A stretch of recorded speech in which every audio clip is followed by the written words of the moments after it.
हमारे chief guest हैं Vedpal sir जी और new dream house Om Prakash sir जी, उन दोनों महान हस्ती के सम्मान में जोरदार तालियों से स्वागत किया जाए। और मेरे बिजनेस गुरु सिस्टम से डायमंड स्टार धीर सिंह चौधरी जो नरखेड़ा मीरगंज से चलकर आए हैं, उनके सम्मान में भी जोरदार तालियों से स्वागत किया जाए।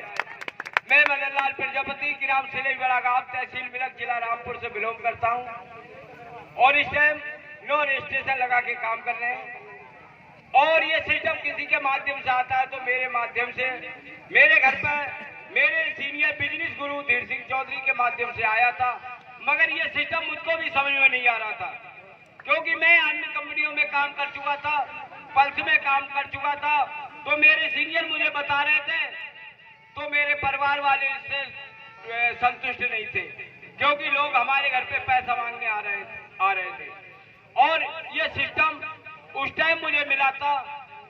पढ़ाई लिखाई की बात करूं तो 5वीं तक की पढ़ाई लिखाई है और भट्टे पे काम करते हुए इस सिस्टम की मुझे जानकारी हुई थी दोस्तों, मगर मेरा परिवार इससे संतुष्ट नहीं हो पा रहा था। जब परिवार संतुष्ट नहीं हो पा रहा था तो मैंने कहा सर अब बता देंगे आगे चल के। मेरे सीनियर चले गए, फिर दोबारा में आए, फिर भी उनने कोशिश करी, फिर चले गए। तिवारा में आए, तिवारा में जो आज के चीफ गेस्ट सर जी बैठे हैं उनके सम्मान में जोरदार तालियों से स्वागत किया जाए।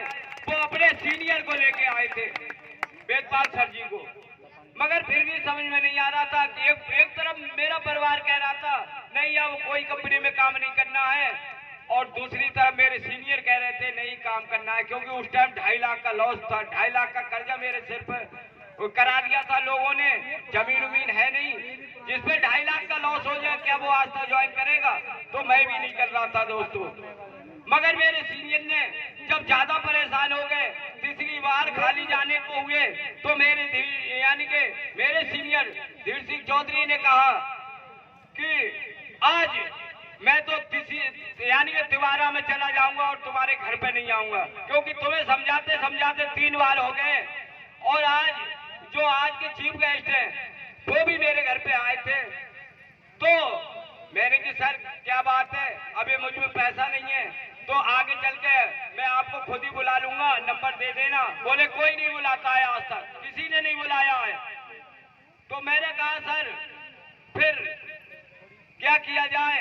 बोले ये बताओ अभी मैं तुम्हारे घर से निकल के जा रहा हूँ और मेरा रास्ते में एक्सीडेंट हो जाए और तुमसे ही